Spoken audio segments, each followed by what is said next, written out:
ঈদের ছুটি শেষ, ঈদুল আজহার ছুটি শেষ হয়েছে আজকে। সরকারি ছুটি আজকে শেষ হয়, আগামী দিন অফিস খুলবে। ঢাকায় ফিরতে শুরু করেছে মানুষ।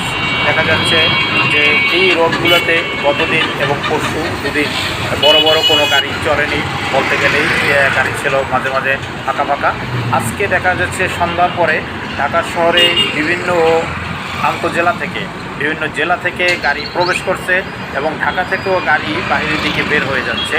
আমরা দাঁড়িয়ে যেখান থেকে এই সিনারিটি নিচ্ছি সেখানেই আমরা দেখতে পাচ্ছি যে তিনটি রাস্তার তিন দিক থেকে গাড়ি আসা যাওয়া করতেছে। এখানে গতকাল এই চিত্র ছিল সম্পূর্ণ ভিন্ন। আজকে গাড়ি প্রবেশ করছে, এই গাড়িগুলো কিন্তু ঢাকার ভিতরে লোকজন প্রবেশ করছে যারা ঈদের ছুটিতে বাড়িতে গেছিল। এবং আমরা দেখছি যে বাম সাইড থেকে যে গাড়িগুলো চলে যাচ্ছে সেই গাড়িতে লোকজন নিজস্ব বাড়ি ঘরে বা অথবা অন্যান্য জেলায় যারা চাকরি করে তারা বিভিন্ন জেলার দিকে ছুটে চলেছে। এবং যারা ঈদের সময় ঢাকায় বেড়াতে এসেছিল তারাও এখন ঢাকা ছাড়ছে।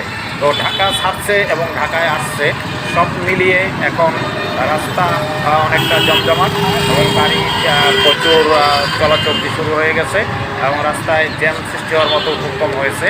তবে আজকে এখন পর্যন্ত জ্যাম ততটা শুরু হয়নি, তবে কালকে এই চিত্র পাল্টে যাবে বলে আমাদের ধারণা। তো আমরা দেখতে পাচ্ছি যে মানুষ ঈদ করে ঢাকার দিকে ফিরছে, যারা ইতিমধ্যে বাড়িতে যেতে গিয়ে নিহত হয়েছে তারা বাদে সবাই ফিরছে। ধন্যবাদ কোস্টাল নিউজের পক্ষ থেকে।